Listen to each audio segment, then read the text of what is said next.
ना जाने बा श्वास की आवन हो न हो। जो श्वास आपका निकल करके चला गया, एक सांस अगर आपकी निकल करके चली गई तो वो लौट के आने वाली नहीं है, ये सत्य बात है। तो इसीलिए खाते पीते घूमते सोते हैं हर समय गोविंद का गुणगान करना चाहिए। भजन एक ऐसी चीज है आप कभी भी कर सकते हैं। आप माता बहनें भोजन बनाती हैं, प्रसादी बनाती हैं, तब भी आप जो है हरि का गुणगान कर सकते हैं। झाड़ू लगाती हैं तब भी कर सकते हैं, लेकिन करना चाहिए। श्वास श्वास पर कृष्ण बजी, वृथा श्वास जन खोए। क्या पता वो सांस लौट के आएगी कि नहीं, इसलिए पहले ही कर लो ना। मन को गोविंद के चरणों में ऐसा बांध लो कि गोविंद हमारा हो जाए, ऐसे। वो बिना कर्म के नहीं होगा, कि कर से कर्म करहु विद नाना, जो जस करहि कृपा निधाना। राजा ने कहा मन तो बड़ा चंचल है, मैं मंदिर गया, आपने कहा ठाकुर जी को फूल चढ़ाओ, चढ़ा दिया है, भोग लगाओ, लगा दिया, लेकिन मन को भी तो लगाना जरूरी है। फॉर्मेलिटी पूरी करते हैं लोग, वो जरूरी नहीं है, लेकिन ये मन ठाकुर जी के चरणों में लगे, ये जरूरी है। अर्जुन ने यही व्यथा गीता में कृष्ण से कही, ये मन बड़ा चंचल है, कैसे तेरा भजन करूं है। आज अपने मन से आप यहां बैठे हो, अभी कुछ माता बहन घर की हैं, घर क्या चल रहा है, मन हर जगह जा सकता है कि मेरी बहू कुछ कर तो नहीं रही है, पता नहीं क्या सिस्टम है। ऐसा तो ना बहन में गैस खुली छोड़ी आई हो है? तो ये मन है, मन कहीं भी जा सकता है? आप यहां बैठे हैं और यहां बैठ करके आपका मन अगर दिल्ली घूमने का है तो दिल्ली भी ये मन चला जाएगा, है? इतना पागल है ये मन, है। बोलो जय जय श्री। परीक्षित जी महाराज कह रहे हैं सुखदेव जी से, ये मन बड़ा चंचल है, क्या करना चाहिए। तो परीक्षित कहते हैं मन को गोविंद के चरणों में लगाऊं कैसे। तो आचार्य सुखदेव ने कहा राजन, मन को वश में करना है तो 4 बातों को ध्यान रखो। है क्या? कि जितासनो जितश्वासो जित संगो जितेंद्रिय। मन को जीतना है तो पहले अपने आसन को जीतो। आसन को क्या मतलब, कैसे जीते आसन को। आप यहाँ कथा श्रवण करने के लिए आए तो एक ही आसन पर कथा श्रवण करें, पहले आसन को जीतो। जब तुम आसन जीत लोगे तो मन आपका अपने आप जीत जाएगा। लेकिन आसन को भी हम लोग नहीं जीत पाते हैं, कभी ऐसे कर ले, कभी ऐसे, कभी ऐसे। तो उसको भी जीतना चाहिए। जितना हो सके सुखासन में बैठने की आदत डालनी चाहिए। जितश्वास हो। दूसरी बात कहते हैं जितश्वास हो, कि प्रातः जल्दी उठना चाहिए। ब्रह्म मुहूर्त में व्यक्ति को उठ जाना चाहिए, क्योंकि 4:30 बजे के बाद सोना अपराध है। देखो स्नान होते हैं 3 प्रकार के, ऋषि स्नान, मनुष्य स्नान और राक्षस स्नान। मनुष्य स्नान, राक्षस और ऋषि स्नान। 4:30 बजे स्नान करना ये होता है ऋषि स्नान। सूर्योदय के 10 मिनट पहले स्नान करना ये होता है ये मनुष्य स्नान। और सूर्य उदय के बाद जो स्नान करता है उसको क्या कहते हैं, राक्षस स्नान। तो हमको जो है अपने जितश्वास को जीतना चाहिए। प्रातः जल्दी उठना चाहिए, हैं, स्नान करना चाहिए, फिर ठाकुर जी का भजन करना चाहिए। वैसे ब्राह्मणों का नियम बताया गया है कि ब्राह्मण को गायत्री करनी चाहिए, पर लेकिन ब्राह्मण अपनी ब्राह्मणत्व को खो चुका है। आज के जमाने में ब्राह्मण अपनी ब्राह्मणत्व को खो चुका है। सुखदेव कहते हैं कि प्रातः जल्दी उठकर के स्नान करना चाहिए, स्नान करने के पश्चात प्राणायाम करना चाहिए और प्राणायाम के बाद ब्रह्मरद्री अपनी शुद्ध करनी चाहिए।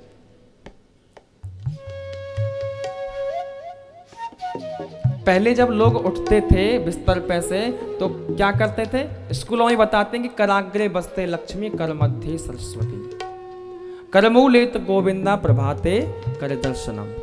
बताते हैं कि स्कूलों में जितने भी ब्रज भारती के स्कूल हैं, कॉलेज हैं, उनमें आज भी बताते हैं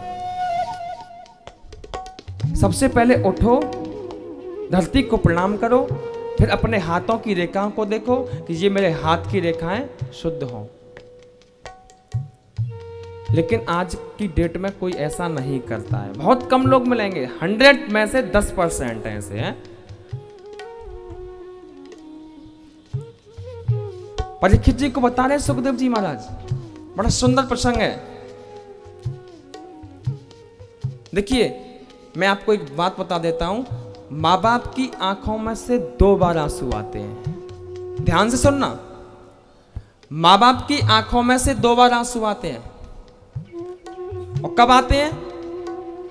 एक तो लड़की घर छोड़े, जब लड़की घर छोड़ती है तो आते हैं कि नहीं आंसू, और एक तब आते हैं जब लड़का मुंह मोड़े हैं। अरे लड़का कैसो रे, मुंह मोड़ के चल दिया जाता है। लड़का अपनी माँ की नहीं सुनता, अपने बाप की नहीं सुनता है, तो उस माँ बाप की आंखों में आंसू आते हैं। सत्य बात है ये। लेकिन क्या करें, कुछ कह भी तो नहीं सकते। आजकल तो अगर नहीं करने दोगे तो मैं ये कर लूंगा, मैं वो कर लूंगा, हैं? माँ बाप के आगे हमेशा शर्मिंदा होना चाहिए अपने आप को। लेकिन चलती कहाँ है आजकल, बेटों की चलती है, बेटियों की चलती है कि नहीं हम तो ये करेंगे महाराज। एक और बात बताऊं, पत्नी मिलती है पसंद से, मिलती है कि नहीं? आजकल तो वैसे ही मिलती है, लव मैरिज ज्यादा हो रही है महाराज, हो रही है कि नहीं? लड़का पहले लड़की पसंद कर लेगा, फिर कहेगा पिताजी मैंने जी ऐसे ऐसे जे व्यवस्था है, और जे पिताजी जे करें और माँ जे करे, और जे व्यवस्था है। लव मैरिज ही अरेंजमेंट में बदल जाती है महाराज। और क्या करें? और पहले पता है जब शादियां हुआ करती थी तो लड़के को लड़की की शक्ल भी नहीं दिखती थी। घर वाले शादी तय कर जाते थे, पर कहते कि बिलाला तेरी जाद नाकू शादी है, लड़का का चुप पता ही ना है। और आजकल जय जय श्री राधे, तो पत्नी जो है पसंद से मिलती है, मगर माँ बाप जो मिलते हैं वो पुण्य से मिलते हैं। जैसा हम पुण्य करके आए हैं उतने ही अच्छे हमें माँ बाप यहाँ मिलते हैं महाराज। मिलते हैं कि नहीं? इसलिए पसंद से मिलने वाली के लिए तू पुण्य से मिलने वाली उस मां को मत ठुकरा देना है। ध्यान से सुनना इस बात को, पसंद से मिलने वाली के लिए उस पुण्य से मिलने वाली उस मां को मत ठुकरा देना। जब तू छोटा था तो मां की सैया गिली करता था, आज तू बड़ा हो गया तो मां की आंखें गिली करता है, हैं? कैसा है रे तू मानव? जब तू छोटा था तो मां तुझे गोदी में खिलाती थी, पालती थी, हैं? और तू अब बड़ा हो गया तो तू मां की सैया गिली करता, कैसा है तू? अब बड़ा हुआ तू कैसा बेटा है? तूने जब धरती पर पहला सांस लिया तब माँ बाप तेरे पास थे। अब तेरा फर्ज भी यही है कि जब तू अंतिम सांस, जब तेरे माँ बाप अंतिम सांस लें तो तब तू उनके पास रहे, हैं? पर लेकिन अब क्या कहें, पहले अपने अंदर शीशा को झांको कि हम क्या हैं, हम क्या कर सकते हैं। क्योंकि माँ बाप, हमेशा एक ध्यान रखना, हमारी आंखों से 2 प्रकार के आंसू आते हैं। कितने प्रकार के? 2 प्रकार के। एक आंसू ठंडे होते हैं और एक आंसू गर्म होते हैं महाराज, होते हैं कि नहीं? ठंडे आंसू तब आते हैं, कब आते हैं? जब माँ बाप को खुशी होती है कि मेरे बच्चे की नौकरी लग गई है, मेरे बच्चे को काम मिल गया, मेरा बच्चा पढ़ाई में पास हो गया है, तब माँ बाप के आंखों में से खुशी के आंसू आते हैं, आते हैं कि नहीं? और एक आंसू आते हैं दुखी के, और दुखी के कब आते हैं? जब बेटा अपनी माँ को सताए, माँ बाप का कहना नहीं माने, गलत संगतियों में उसका बेटा पड़ गया, तब उसकी माँ के गर्म आंसू आते हैं। हर एक मुस्कुराहट मुस्कान नहीं होती,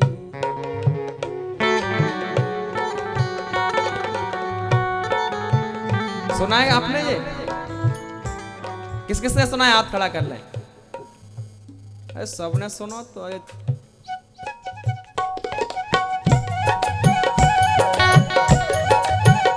वसी राधे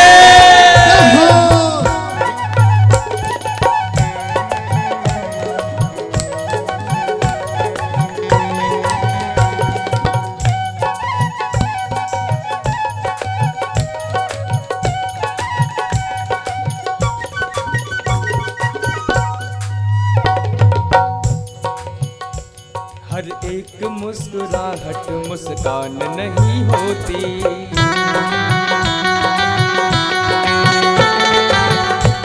हर एक मुस्कुराहट मुस्कान नहीं होती। नफरत हो या मोहब्बत आसान नहीं होती, नफरत हो या मोहब्बत आसान नहीं होती। नफरत हो या मोहब्बत ये आसान नहीं होती है, इसमें भी बड़ा संघर्ष करना पड़ता है महाराज, करना पड़ता है कि नहीं? भगवान से अगर तुम प्रेम करोगे तो उसमें भी संघर्ष करना पड़ता है, ये भी संघर्ष का विषय है। बनाने वाले ने अच्छा बनाया है। नफरत हो या मोहब्बत, और नफरत भी करोगे तो ये भी आसान नहीं, ये भी दुख देती है। लेकिन आंसू खुशी के गम के होते हैं एक जैसे, आंसू खुशी के गम के होते हैं एक जैसे, इन आंसुओं की कोई पहचान नहीं होती। इन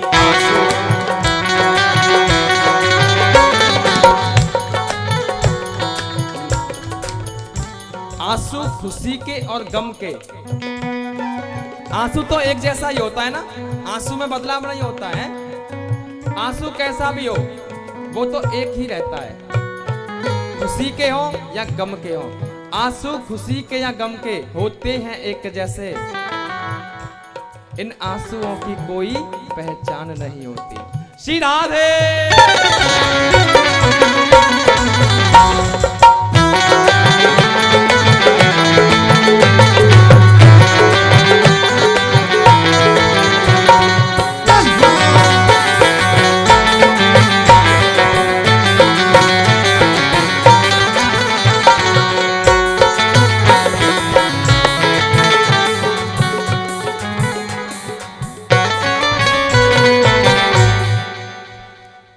बस बस बोलो जय जय श्री राधे। मेरा कहने का मतलब है कि अपने माँ बाप की हमको सेवा करनी चाहिए। कुछ बात समझ में आ रही है? हैं कि मिट्टी के पुतला बन के बैठे हो हैं? मैंने बोला कि भागवत को ज्ञान पूर्वक सुनना चाहिए, एक तरफ से ज्ञान लीजिए यहाँ से। ऐसा नहीं यहाँ से सुन लिया और रस कान से निकाल दिया हैं और घर जाके भूल गए। उसको कर्म में करो। एक बार परब्रह्म के मन में विचार आया कि मैं एक से अनेक हो जाऊं महाराज। क्या हो जाऊं? एक से अनेक। और परब्रह्म कौन है? ये टेढ़ी टांग वाला ही है परब्रह्म। परब्रह्म के मन में विचार आया कि मैं एक से अनेक हो जाऊं। तो देखो पहले उस परब्रह्म ने जल का निर्माण किया। देखिए आप उसको ध्यान से सुनेंगे कि पृथ्वी पर कैसे कैसे क्या हुआ है। सर्वप्रथम पर ब्रह्म ने जल का निर्माण किया, समुद्र का निर्माण। और भगवान विष्णु शेषैया पर कहाँ लेटे रहते हैं? समुद्र में, हैं? उसके बाद संस्कृत में जल का अर्थ होता है नार। नार माने जल, जल माने नार। अब नार में उसने अयन बनाया। अयन का मतलब मकान, रहने की जगह बनाई शेषनाग के द्वारा। तो नार माने जल में जो अयन करता है उसका नाम ही पड़ गया नारायण। क्या पड़ गया? नारायण।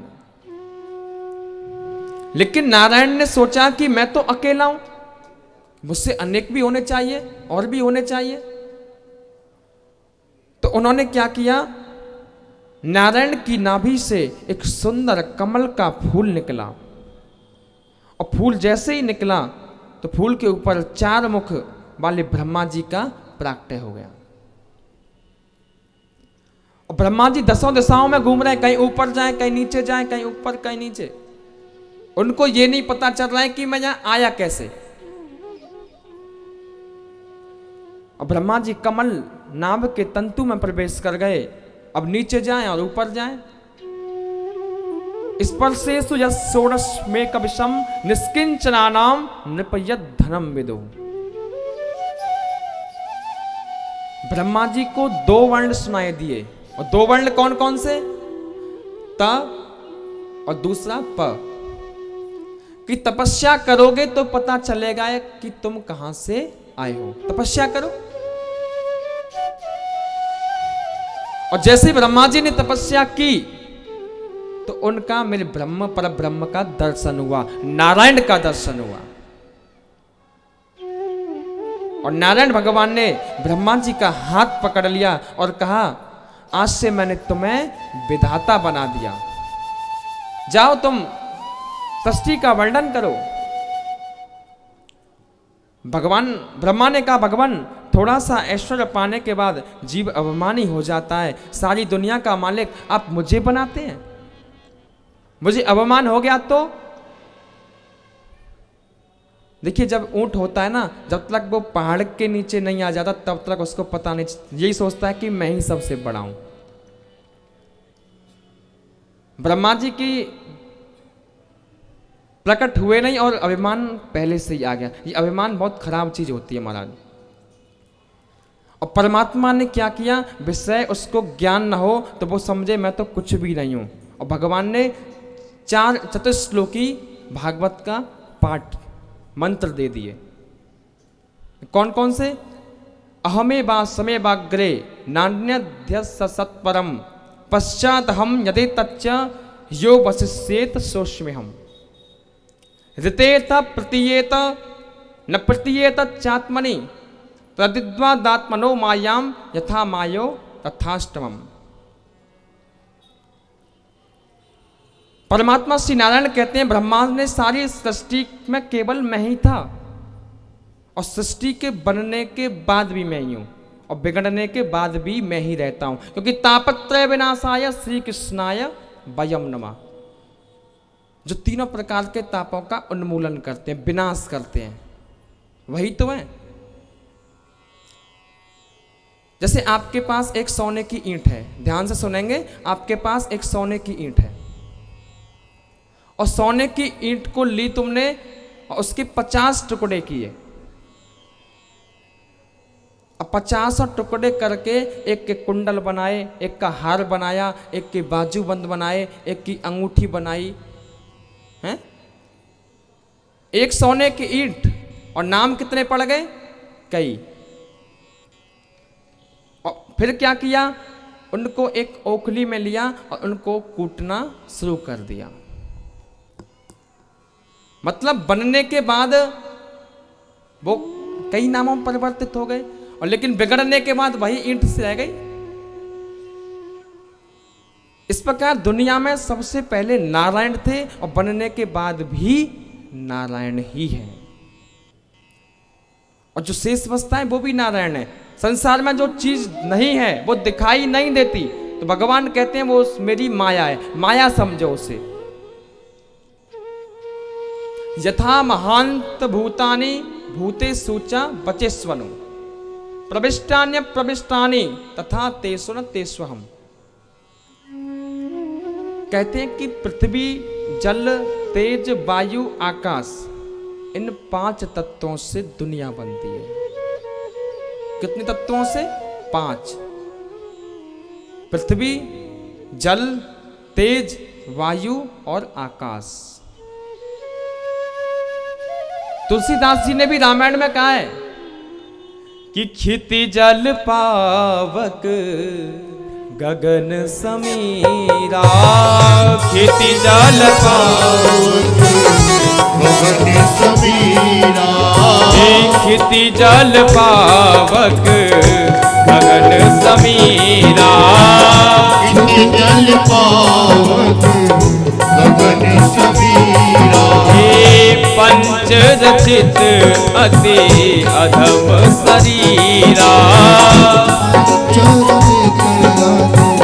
अधम शरीरा, श्री राम जय राम जय जय राम, श्री राम जय राम जय जय राम, श्री राम जय राम जय जय राम, श्री राम जय राम जय जय राम, श्री राम जय राम जय जय राम, श्री राम जय राम जय जय राम, हे श्री राम जय राम जय जय राम। तुलसीदास जी कह रहे हैं कि क्षितिज जल पावक गगन समीरा। देखिए, चींटी भी 5 तत्वों से बनती है, कुत्ता भी 5 तत्वों से बनता है। 84 लाख योनियों में जितने भी हैं वो सब 5 तत्वों से बनते हैं। ऐसे ही मैं दुनिया में रहकर भी दुनिया से अलग हूं और अलग रहकर भी सारी दुनिया में व्याप्त हूं। मैं दुनिया में ही हूं। कहते हैं भगवान हर जगह है, भगवान ठाकुर जी हर जगह ही हैं, पर लेकिन मानो तब भगवान हर जगह रक्षा करता है हमारी। प्रहलाद एक बालक था 11 साल का, उससे को भगवान का प्राकट्य हुआ, दर्शन मिले, क्या क्या नहीं हुआ उसके साथ, पर लेकिन उसने भगवान की भक्ति कभी नहीं छोड़ी, इसलिए भगवान ध्रुव उसको प्रहलाद को जो है भगवान का दर्शन हुआ। भगवान ने कहा, विधाता ये जो मैंने तुम्हें उपदेश दिया है इसका नाम है भागवत। यही भागवत है। भागवत कहते हैं भगवान के भक्तों की कथा। पूरी भागवत में भगवान के भक्तों की ही कथा है, उसी को भागवत कहते हैं। और भागवत क्या है? श्रीमद् भागवताख्योयम प्रत्यक्ष कृष्ण एव ही, साक्षात कृष्ण स्वरूप है भागवत। भगवान का जो हो जाए वो भागवत है, और भगवान का उपदेश जो करे वो भागवत है।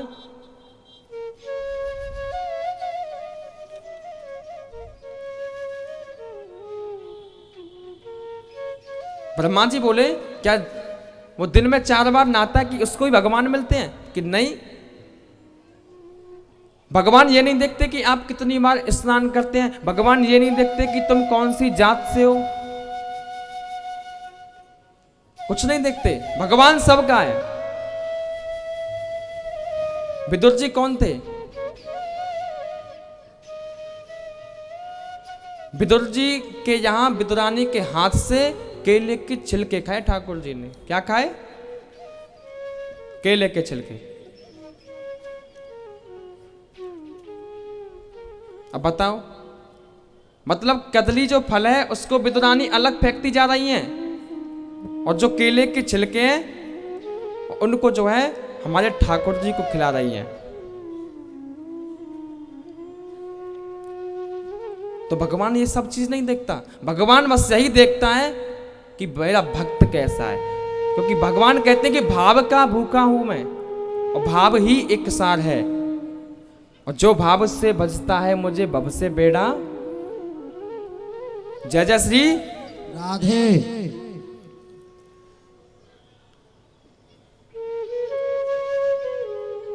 प्रयास करो कि परमात्मा से कुछ हमको मांगना न पड़े।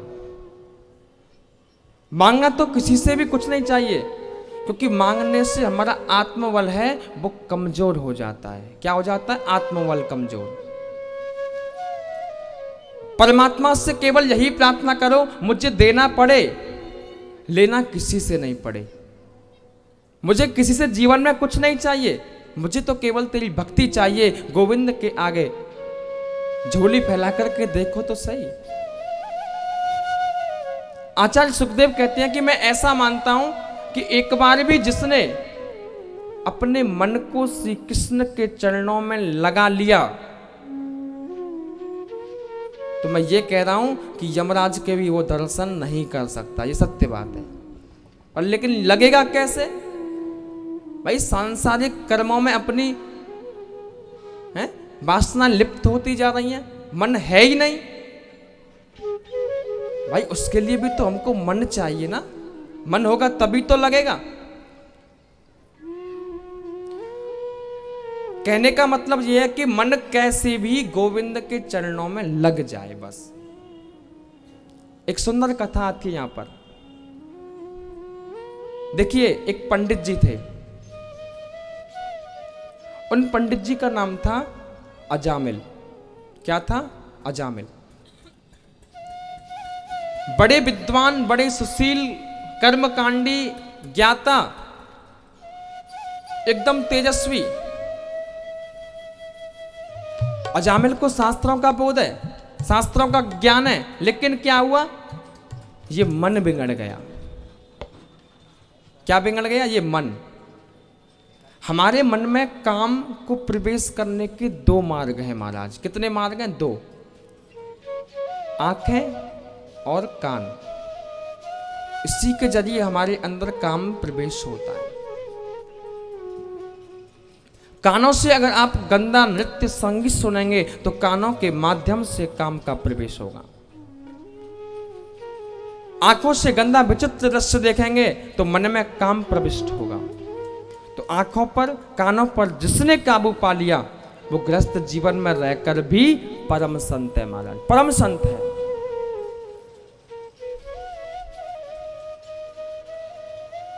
लेकिन अजामिल यही गलती कर गए।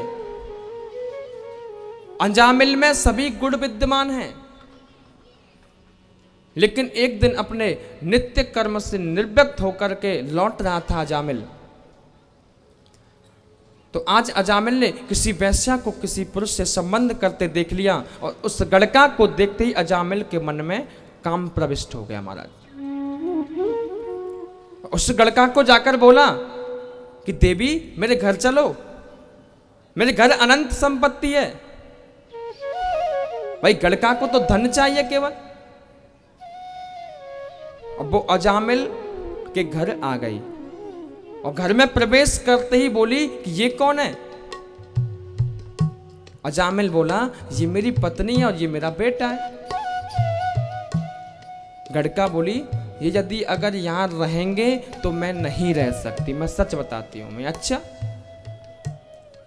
उस गड़का के सौंदर्य पर इतना मोहित हो गया महाराज कि अपनी परम पवित्र सुशीला पत्नी को भी आज उसने त्याग दिया।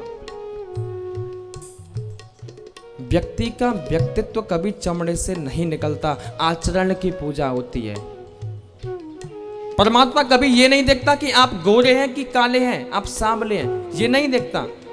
ये भी नहीं देखता कि आप धनाढ्य हैं, धनी हैं, गरीब हैं। जहां भी भाव शुद्ध होता है वहां मेरा गोविंद चला जाता है। भाव होना चाहिए, अपना भाव अपना शुद्ध रखना चाहिए। अजामिल ने उस गड़का के सौंदर्य पर होकर अपनी पवित्र जो सुशीला है पत्नी है उसको त्याग दिया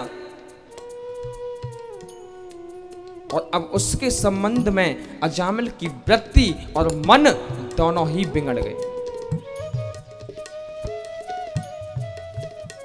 जो ब्राह्मण पूजा करता था, पाठ करता था, वेदांती था, आज वो ब्राह्मण चोरी करने लग गया। चोरी करने कैसे लग गया? क्योंकि अजामिल तो ब्राह्मण था, पूजा पाठ करने के लिए जाया करता था और धन कम लेके आया करता था।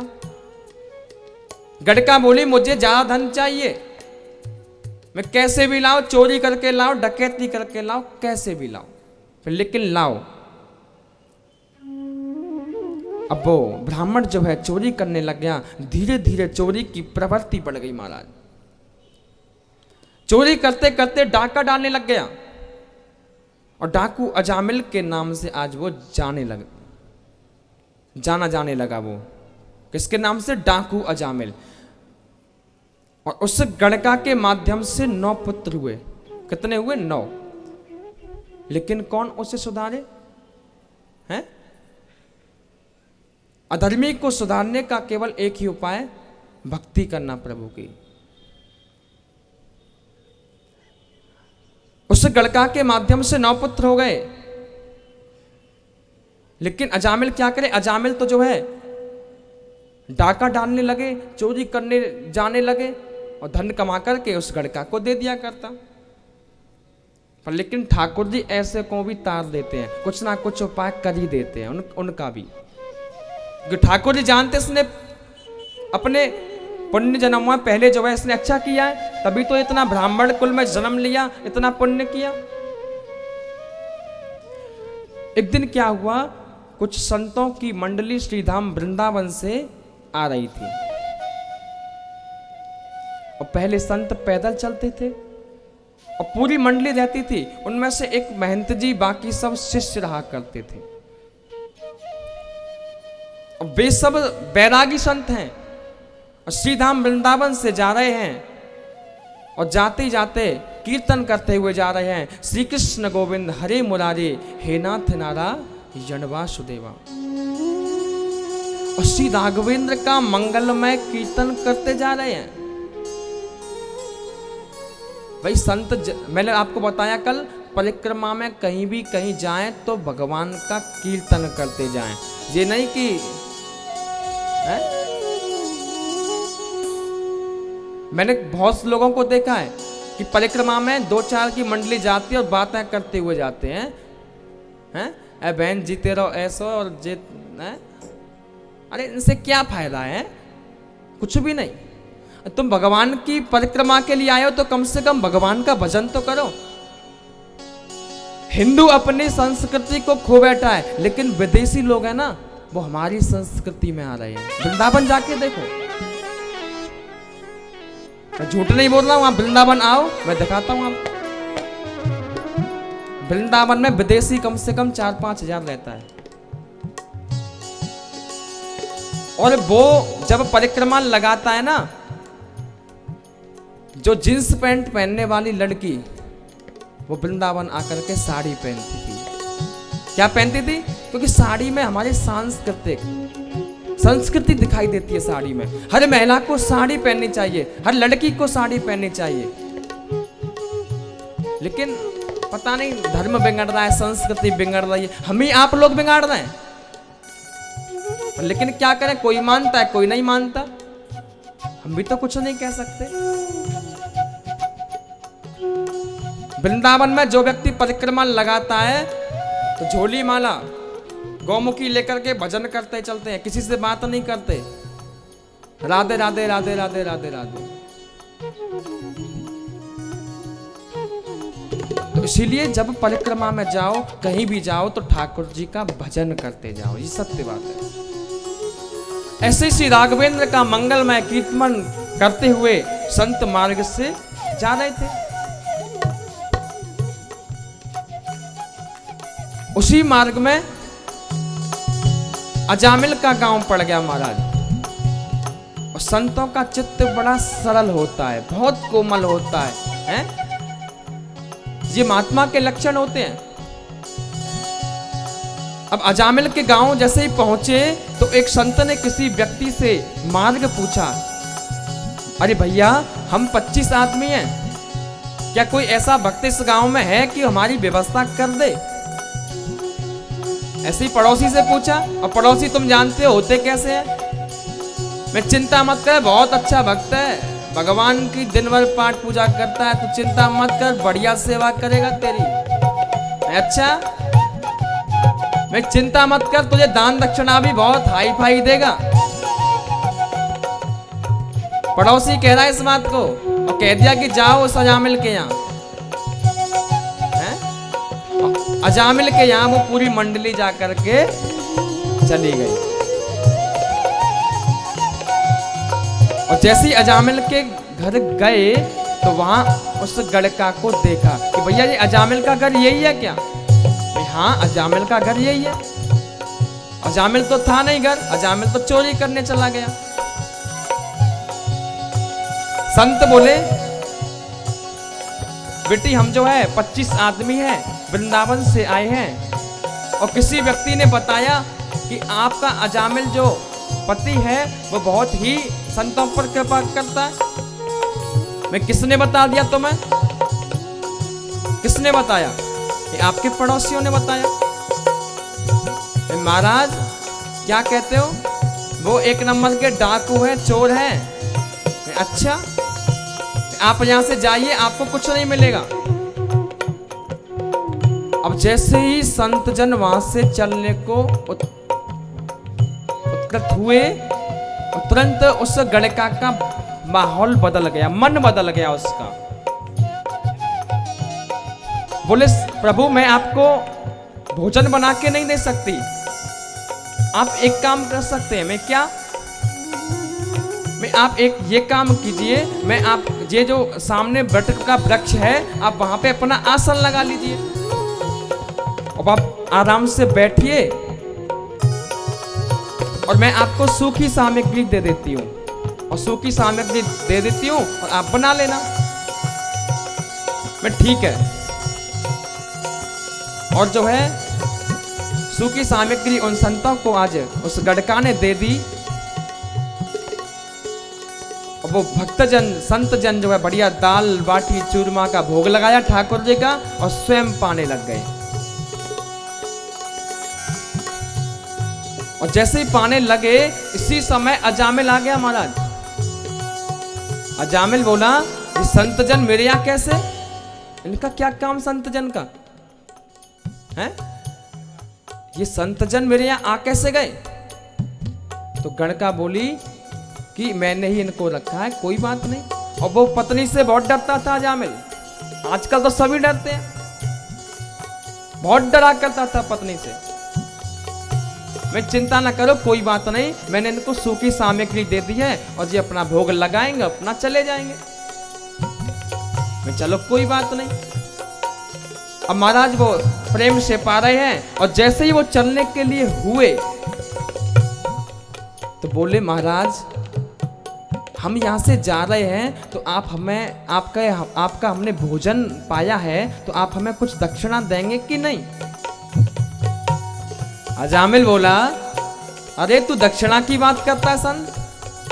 जितने ये कमंडल अमंडल लोटा दिख रहे हैं ना, जे वो चले जाएंगे। तू क्या बात करता दक्षिणा की? दक्षिणा नहीं मिलेगी तुझे, क्योंकि भैया जो संत आए थे उनको ठाकुर जी ने भेजा था कि जा और अजामिल का उद्धार करके आ। नारायण भगवान के भक्त हैं संत जो है। संतों ने कहा चल एक काम कर, मैं सुन, मैं जो तेरा 10वां पुत्र जो हो रहा है उसका नाम तू नारायण रख देना। इतनी तो बात मानेगा? मैं क्यों रखूंगा नारायण, तू कौन है?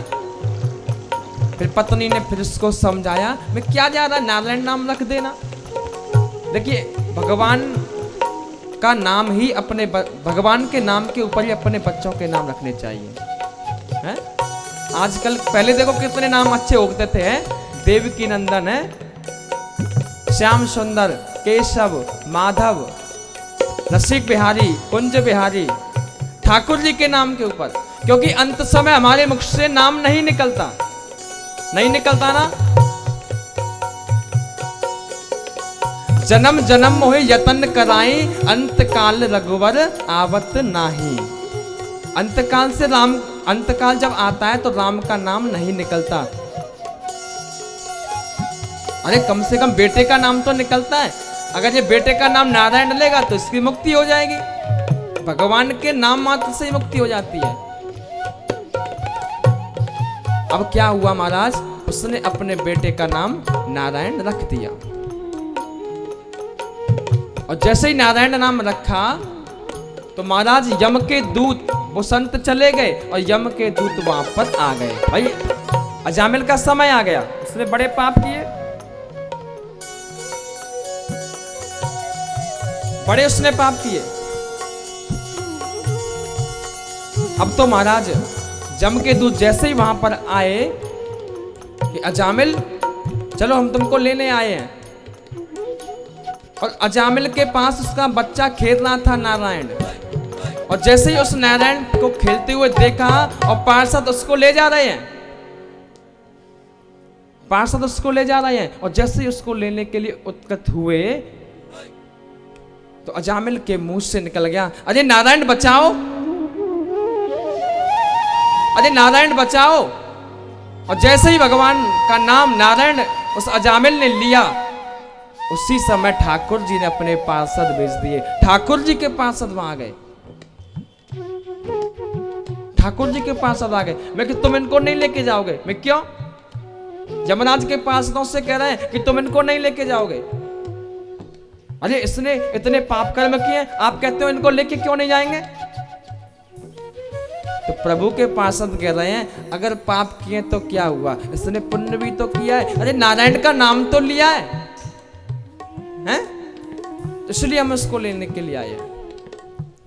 अब यम के दूत यमराज के पास गए कि महाराज वहां हम जैसे ही गए तो प्रभु के पार्षद आ गए। मैं अच्छा क्या बोले? कि बोले कि हमको नारायण ने भेजा है। नारायण ने? तो बोले यमराज बोला अरे मेरे गुरु जो मेरे गुरु हैं, परम ब्रह्म है, मैं उन्हीं का जप करता हूं। बोल रहे कि मैं अब ये कहता हूं कि जो नारायण का एक मिनट भी नाम नहीं लेता, तुम जाओ और उनको पकड़ के लाओ, इसको छोड़ दो। अरे इसने तो नारायण का नाम लिया है।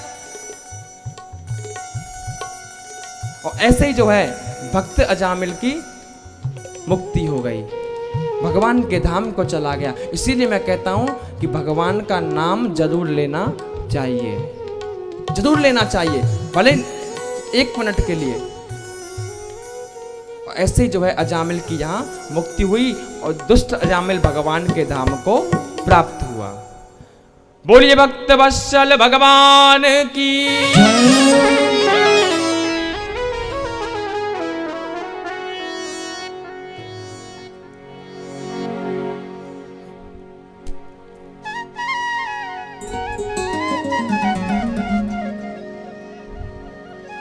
अजामिल की मुक्ति हो गई। आइए थोड़ा प्रभु का गुणगान करेंगे।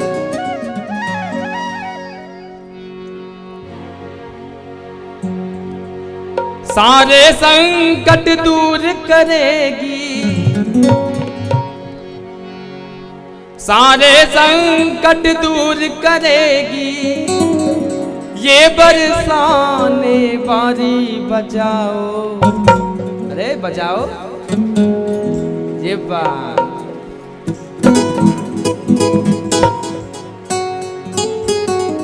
हे बजाओ बजाओ बजाओ राधा नाम की ताली, बजाओ राधा नाम की ताली, हे बजाओ राधा नाम की ताली, बजाओ राधा नाम की ताली। देखिए सारे संकट दूर करेगी तेरे, हैं कौन? वो बरसाने वाली। और जब तक तुम राधा नाम की ताली नहीं बजाओगे तो बिल्कुल नहीं करेगी। जय जय श्री राधे।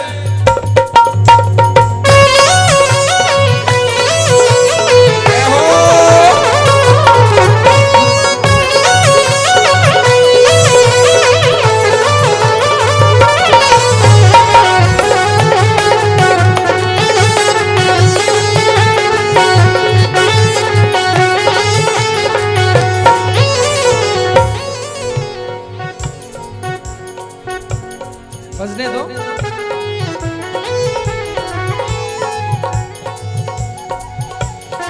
सारे संकट दूर करेगी, सारे संकट दूर करेगी, सारे संकट दूर करेगी, सारे संकट दूर ये बरसाने वाली बजाओ बजाओ बजाओ राधा नाम की ताली बजाओ राधा नाम की ताली बजाओ राधा नाम की ताली बजाओ राधा नाम की ताली बजाओ राधा नाम की ताली बजाओ राधा नाम की ताली ये ताली तो ताली है और ये ताली तो ताली है ये ताली तो ताली है और ताली तो ताली है और बाकी सब है खाली बजाओ बजाओ बजाओ ना ऊपर हाथ खड़ा करके बजाओ बजाओ बजाओ राधा नाम की ताली बजाओ राधा नाम की ताली बजाओ राधा नाम की ताली बजाओ राधा नाम की ताली श्री राधा रानी की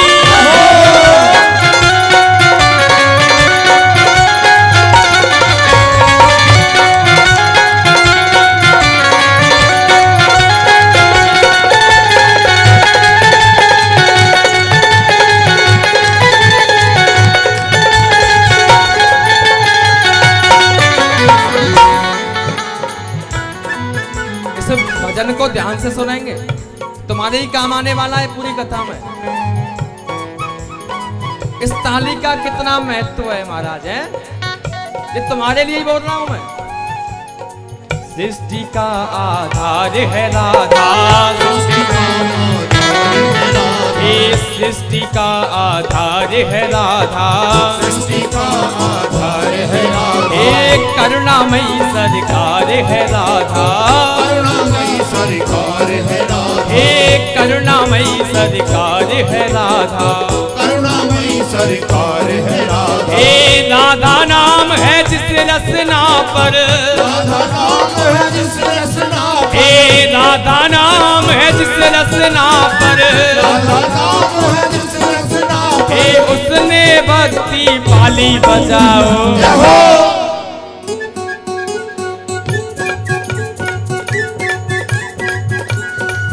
हे बजाओ बजाओ बजाओ राधा नाम की ताली बजाओ राधा नाम की ताली बजाओ राधा नाम की ताली बजाओ राधा नाम की ताली राधा राधा राधा राधा राधा राधा राधा राधा हे राधा राधा हे राधा राधा हे राधा राधा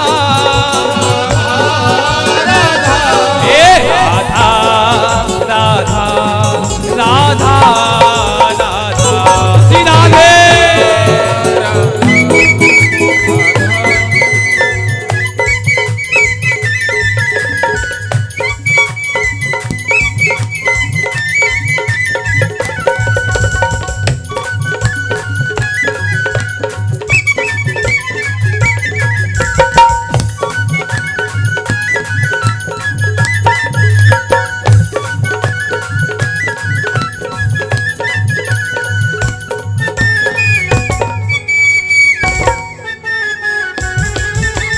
श्री राधे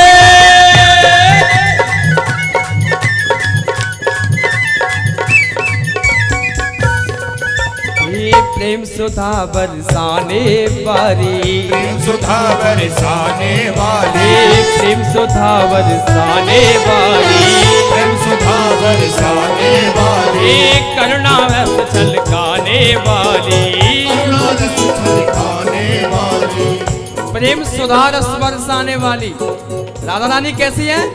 जो प्रेम की अमृत वर्षा करती है।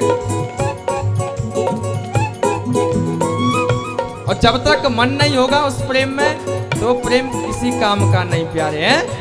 तो क्या कहेंगे?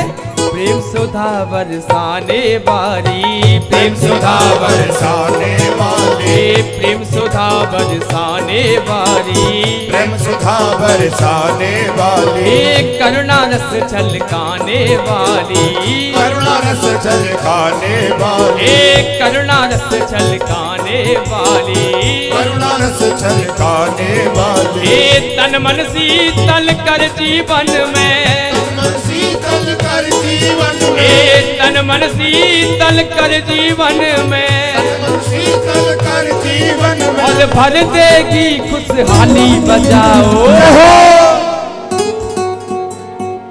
देखिए दोनों हाथ खड़ा कर लीजिए, आगे से लेके पीछे तक, दाएं से लेके बाएं तक।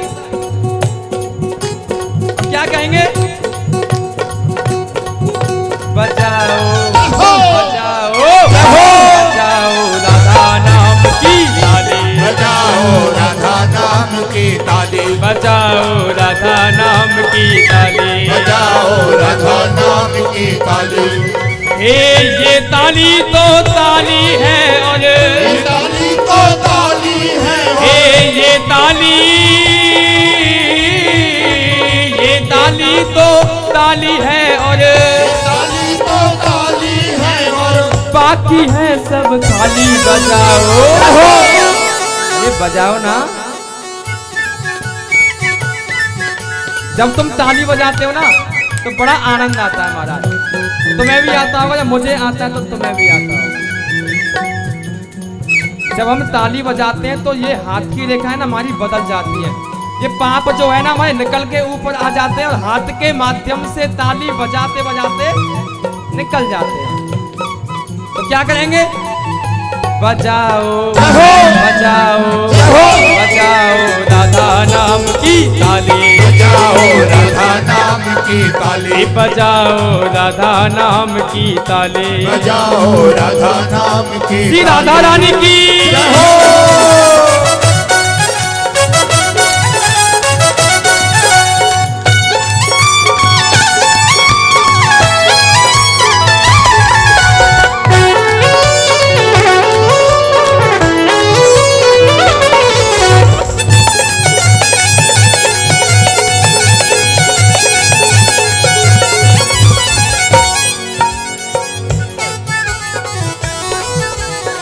कृपा दृष्टि जिस पर कर देगी, कृपा दृष्टि जिस पर कर देगी, कृपा दृष्टि जिस पर कर देगी, कृपा दृष्टि जिस पर कर देगी, जीवन में खुशियाँ भर देगी, जीवन में खुशियाँ भर देगी, जीवन में खुशियाँ भर देगी, जीवन में खुशियाँ भर देगी। मन उपवन में फूल खिले हैं, मन उपवन में फूल खिले हैं, मन में फूल खिले और महके डाली डाली। बजाओ। देखिए जब कोई दिल के जज्बात नहीं समझता, जब कोई दिल के जज्बात नहीं समझता, कैसे जी रहा हूं मैं हालात में, है? बहुत ही नाजुक मोड़ होता है वो। जिंदगी में जब कोई दिल के करीब आ जाए तो वो दिल की बात को कभी नहीं समझता। तो हमको क्या करना है? ये जीवन जो है गोविंद के चरणों में लगाना है, इस भजन के ही माध्यम से। बजाओ बजाओ बजाओ राधा नाम की ताली, बजाओ राधा नाम की ताली, बजाओ राधा नाम की ताली, बजाओ राधा नाम की ताली, बजाओ बजाओ नाम की ताली। हे सारे संकट दूर करेगी, सारे संकट दूर करेगी, हे सारे संकट दूर करेगी, सारे संकट दूर करेगी। वो बरसाने वाली। बजाओ बजाओ बजाओ बजाओ राधा नाम की ताली, बजाओ राधा नाम की बोल ताली। भाग्य बिहारी लाल की जय हो।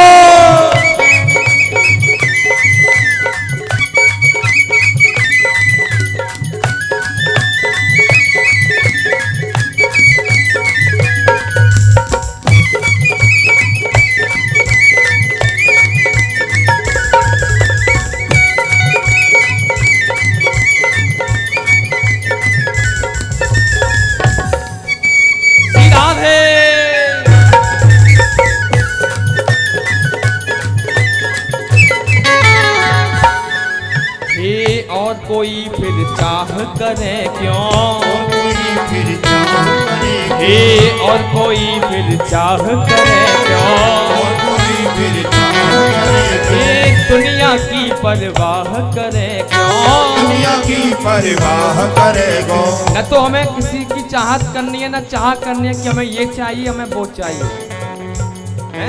और दुनिया की हमें किसी की परवाह नहीं करनी है, हमको केवल गोविंद का हो जाना है, कृष्ण का हो जाना है। और कोई फिर चाह करे क्यों, और कोई फिर चाह करे ये दुनिया की परवाह करे क्यों। दुनिया की परवाह करे ए सावरिया की स्वामिनी जब है, ए सावरिया की स्वामिनी जब है, हे दास तेरी रखवाली बजाओ। जय हो। अब देखो लास्ट बार बजानी है, फिर उसी कथा में आनंद लेना है। एक बार हाथ खड़े कर लो, कौन हाथ खड़ा कर लीजिए और क्या कहेंगे, बजाओ बजाओ बजाओ बजाओ बजाओ राधा नाम की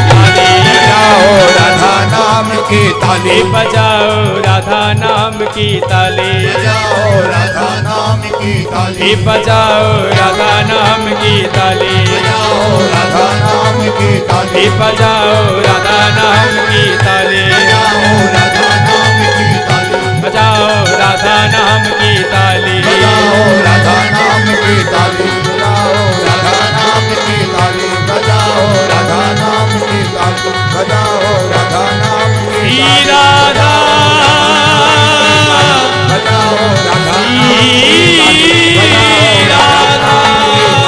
बजाओ राधा नाम की ताली, बजाओ राधा श्री राधा बजाओ श्री राधा जय जय श्री राधे, जय जय श्री राधे, जय जय श्री राधे जय जय श्री। राधे।